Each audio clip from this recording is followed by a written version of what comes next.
Right, welcome back to Squatters Wrongs. I have got a really exciting and interesting little thing for us all to follow and keep us all entertained. If you want to join me on this, everything I click on and look at concerning this map and book of maps that I've been looking at is bringing up little bangers, and I'm enjoying every step of it. And I want you to join me because it's going to be fun and sharing's caring. So I'm going to drop the video. There's no need for it. You don't need me in the way. So we're going audio only for this one, and maybe for the rest. We're back on Gallica, by the way, and this is opening up many holes, and it's good fun, and it's a good chance to have a look around the whole of Europe that most of us ignore generally. And I am talking as a British person from the West Midlands, so I can't get further away from my coast, let alone their coast. So I'm learning every step of the way, and it's very interesting. And it does. We're going to be tapping back into star thoughts and all that kind of stuff that I've already talked about in the old videos. We'll revisit Heligioland at this point. Yeah, that's popped up as well, so there's plenty to be looking at. I'm not going to drag this out. I'm going to go straight in and not waste any time, and hopefully keep these videos around kind of 10-15 minutes. So here's the book we'll be looking at, and it's the Cosmography, Universal Cosmography, according to both ancient and modern navigators. This is from 1555. It's drawn up by the cartographer Guglielmo Letestu, and he's straight away. I mean, I was just looking for the front cover of this book, and it turns out there's a whole history to this guy too. He ends up fighting with Drake and all the not the new Drake, the old Drake. Let's bring up that history very quickly. So this is the guy who banged the book together. He's born sometime around 1509 and 12. All this history is very hazy, but as you'll see, the maps that they did draw actually quite accurate, surprisingly accurate, considering they didn't have airplanes, helicopters, drones, anything like that, satellites, to really give you a vague idea of the land. And it's almost like they got it perfectly right the first time round. And this isn't even the first time round. This is kind of, I don't know, 1500s. We've moved on quite a lot from the first maps already, which we'll go and look at some point.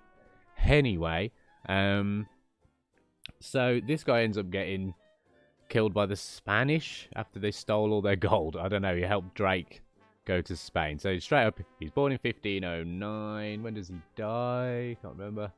Dies in 1573, age 64. He gets beheaded by the Spanish whilst Drake sailed off to get help, and then he came back and found out they'd all been killed.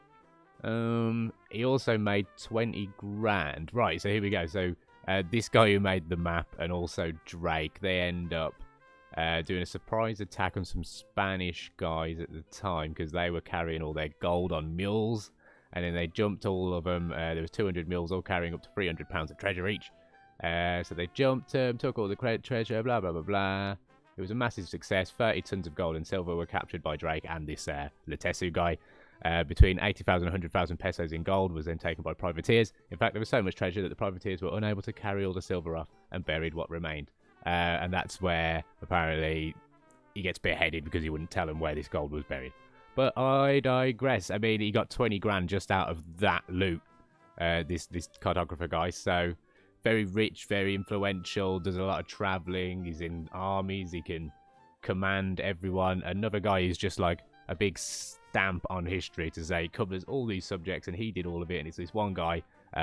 There's history, but we're not quite sure when he was born. But anyway, except that, just like your Teslas and everyone else in history, where far too much is attributed to one person's name, see Shakespeare for more. Anyway, so there's the guy who wrote the book. So straight away, it's a bit of a madness. So there's the spine, which is pretty nice. We'll have a quick look at the cover. I mean, there's nothing really to see, which is why I went for the spine anyway, but it's pretty. There we go. Nice old book. So, like, this kind of stuff, you go into all your National Trust places and see, like, the bookshelves, which all start to get very repetitive and boring. But imagine, like, every book on them shelves may be just as interesting as this one, and this one's boring looking. All in, you know what I mean? Not too much going on. Pretty scabbarded, you know. And it's full of magic, honestly. Like, join me on going through this bad boy. So, let's go to this map, which, it's raised some eyebrows. It's raised my eyebrows, anyway. So 1555, we're saying this is all pulled together. And here's old Angleterre, England, and Ireland, and Scotland, and Northern Ireland with its crazy hills and caves, apparently, that happened there. And island with its English flag. And then I guess this is like during the whole Hanover House George dynasty thing. I don't know. Is that George the first, second, or third? I don't know. It's not really an England flag, but it's the fleur de lis. So there's French going on. The Scotland Escos flag. Look, I mean that's still in use, I believe. What else going on over here? So everyone gets castles and ports, and like I imagine these are ports or areas of interest wherever. And obviously a lot of it over here in kind of Germany, kind of Holland way. It's kind of like this map followed Denmark straight up rather than real. I don't know. To be fair, it's zoomed in, so who knows how accurate it is, but it's pretty accurate, and we'll move on to how I've come to that conclusion anyway, because everywhere you look on this map, yeah, man, he's done a bloody good job all in, and it's impressive. And there's also, I mean, he's putting in ancient and modern navigators. This is according to both of those people. He's pulled all these together, so the seas are full of like ancient mythological creatures and whatnot. Who knows if they're real, because there's a lot of stuff. I mean, it's this massive forest. Is it the Carpathian map? I don't know where this is, but there's a big forest there in the middle of Europe. I'm not aware of it, but I'm not educated, so who knows. There's that. There's the Alps here. It's got all that kind of right.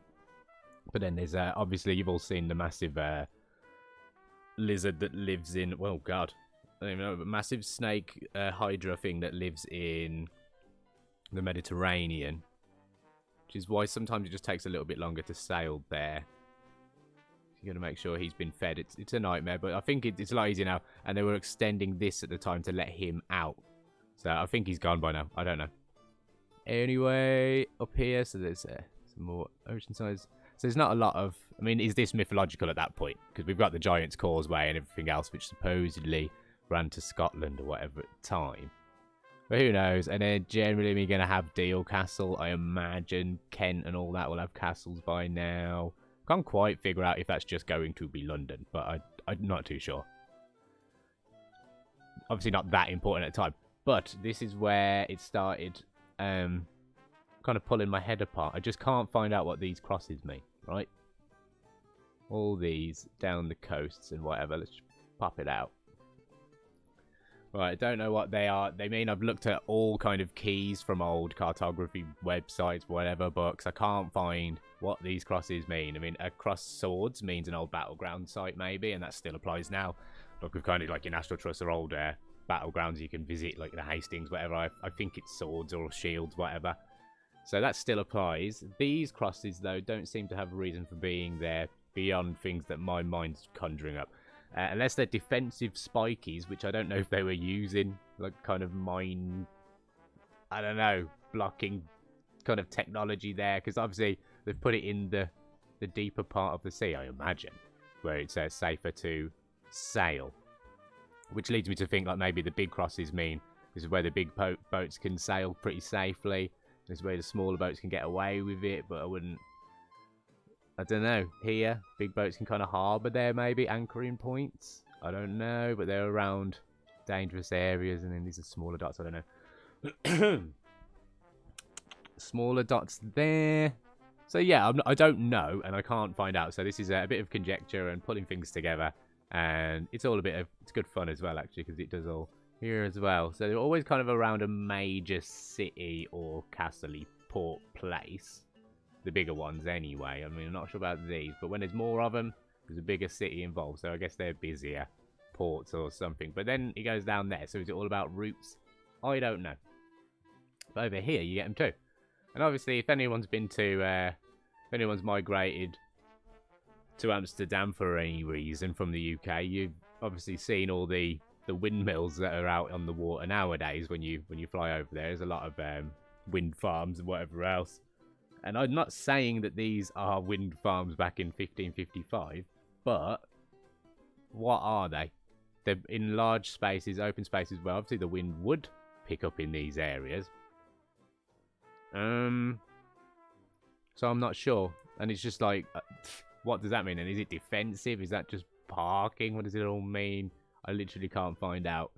So we're going to jump into where exactly this guy in 1555 thinks this is. I mean, I'm just going to look at Google Earth and use the very trustworthy thing that is Google Earth, with half of it blocked off and blurred out, but we'll get a vague idea of where it is supposedly now, according to our narrative.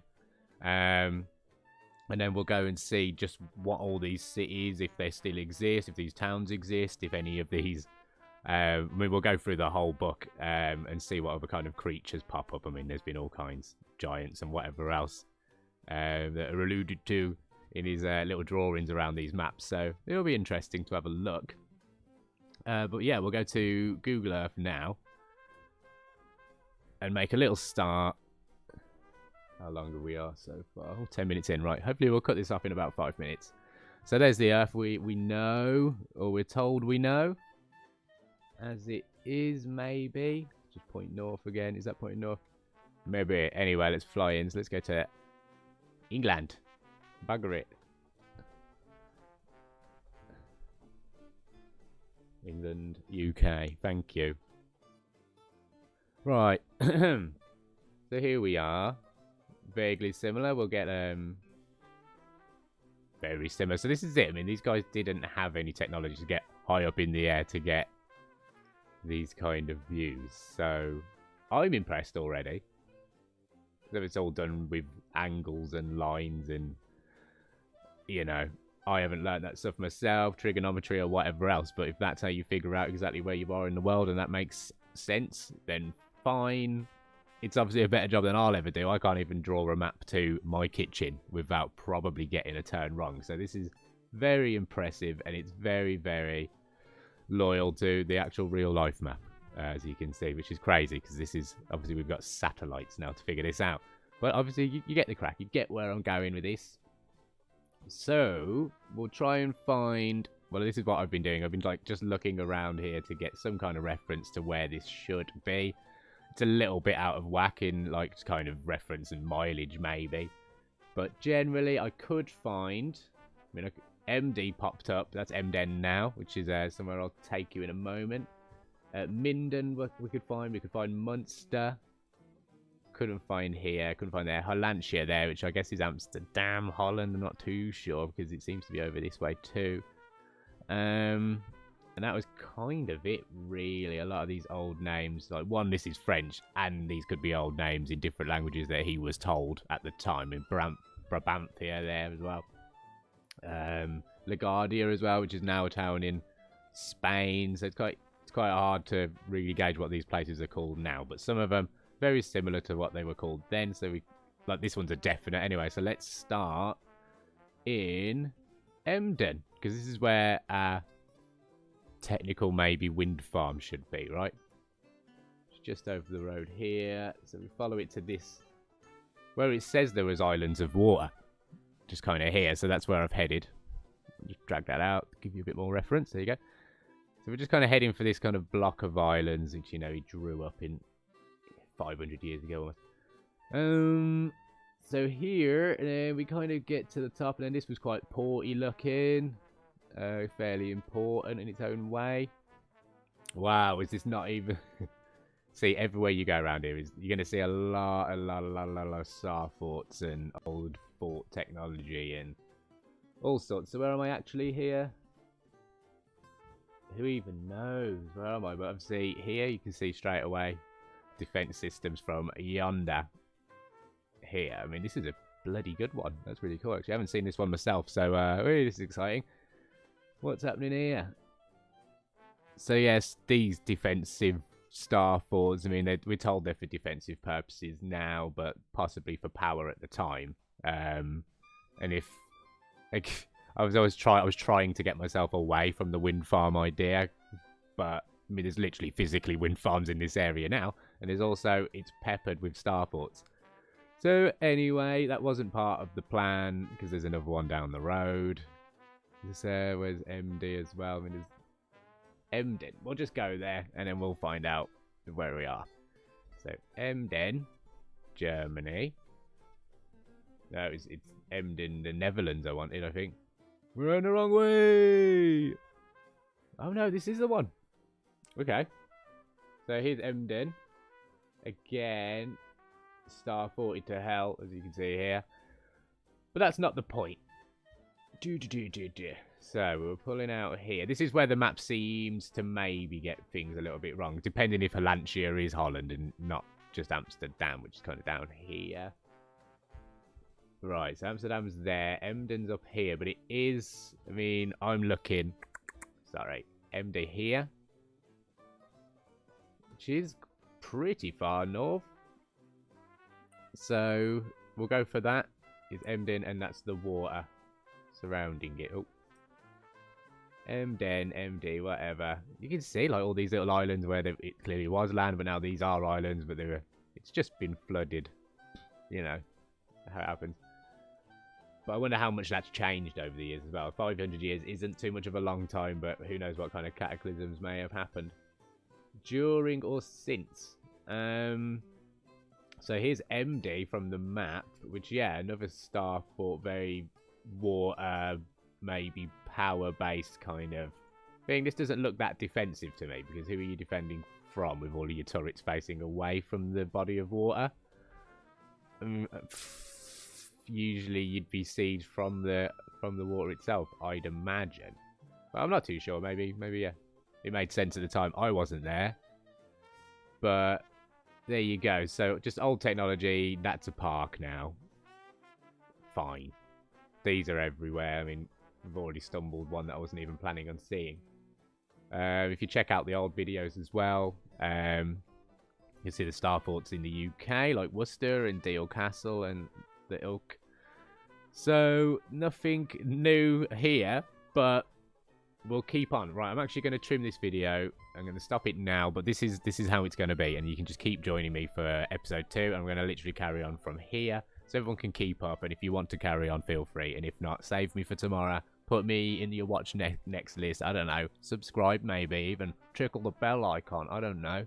But if you are interested in finding out more about this book and where it's heading and the history involved, then join me in episode 2. Thank you very much. This is Squatters Wrongs.